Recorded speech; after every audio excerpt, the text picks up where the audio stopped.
Since I have a limited time frame, I'm not going to talk about my heritage or our history as Sámi people, but you can easily Google that or go to the local library and find some information. I'm going to ventilate a frustration that we feel within the Sámi community and together globally with all our indigenous brothers and sisters. I think that when you get understanding for gender equality and the issues about racism, you also get an understanding and insight into basic human psychology and the dynamics between us. The Western approach on these issues is, however, to tackle not the cause of the issue, but the symptoms. For example, it is actually not an issue that women earn less money than men. And it's not an issue that the healthcare system doesn't provide equal health for women. Even in Scandinavia, these issues can look very different for people in different cultures.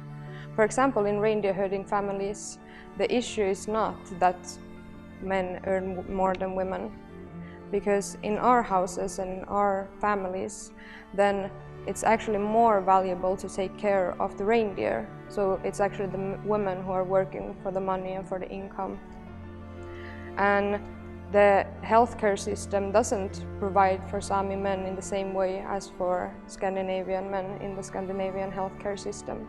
Not that it does provide for the Sámi women either, but all women have a less good healthcare system. So I think living in a minority community in the big society, you get a very good insight into how values actually can affect our everyday life.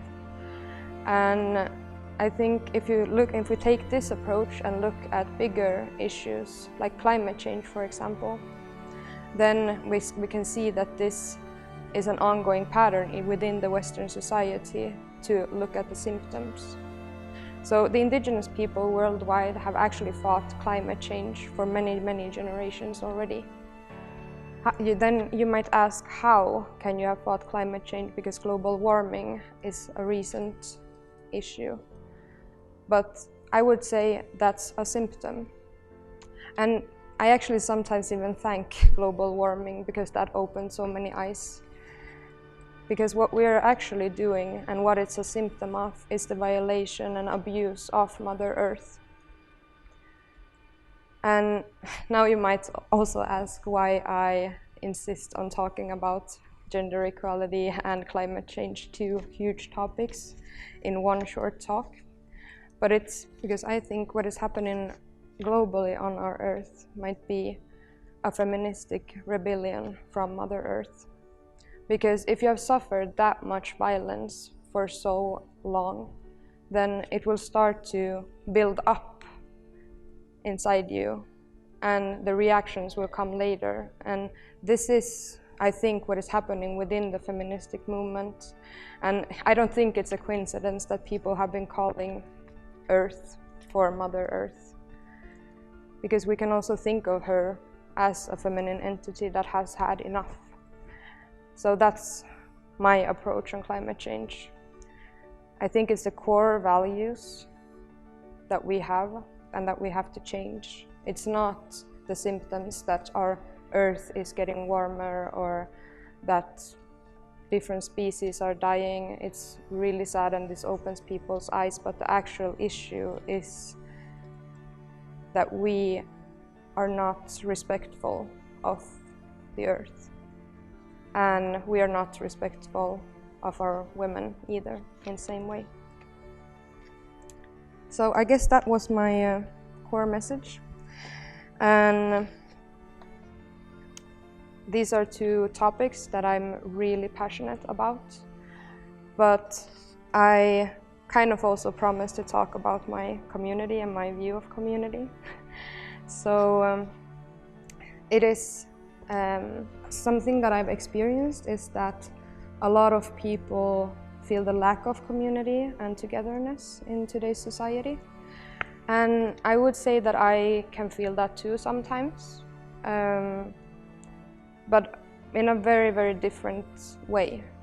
I would say in the exact opposite way than what people do in the Western communities and societies. We are surrounded by people. If you live in a major city, you have so much people around you, but it's again the culture that we have built that just doesn't allow us to say hi to each other. In my case, then I would say that my lack of community is more that I actually don't have my community with me. So because of the colonization of Sápmi, our land, then so the whole area would be one of the biggest countries in Europe.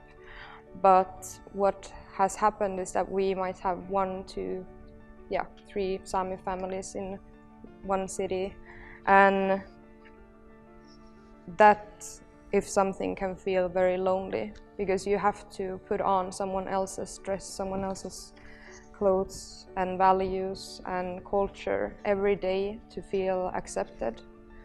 I am fortunate enough to come from a very strong Sámi community, and we are majority of the people in my community are Sámi. But for many, the case is not that. And with the colonialism, which I told earlier, I'm not going to go too much into, but it has also brought us a very big issue, which is lateral violence. And this is also an issue that can be within it's happening all over the world in different groups that are discriminated. But I would say this is one of the issues that we are most affected by today. So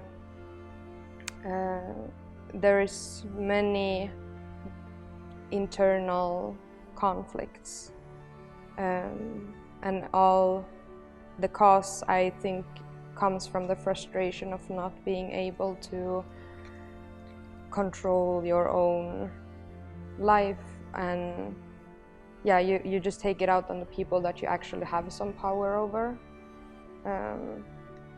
instead of the person or that really deserves it.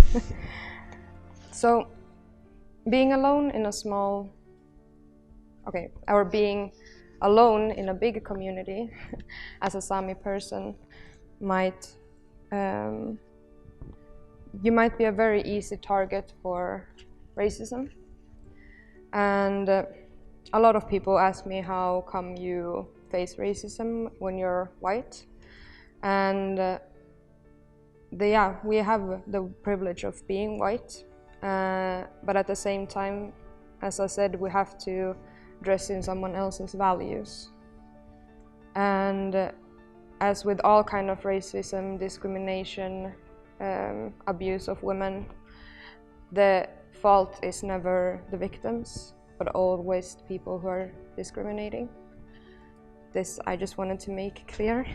But I've heard that why we face racism within the Sámi community is because of the values that we have towards Mother Earth.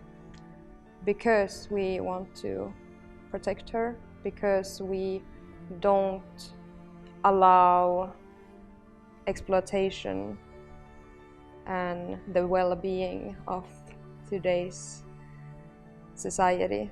I will say that's, for some it sounds egoistic and that we just want to have the nature for ourselves, but I would say that it's actually to preserve the nature for everyone.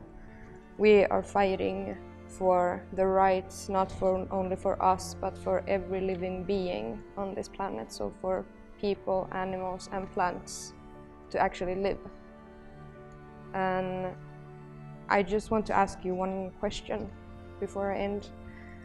Do you think it's a coincidence that the most well-preserved areas on this planet are on indigenous lands?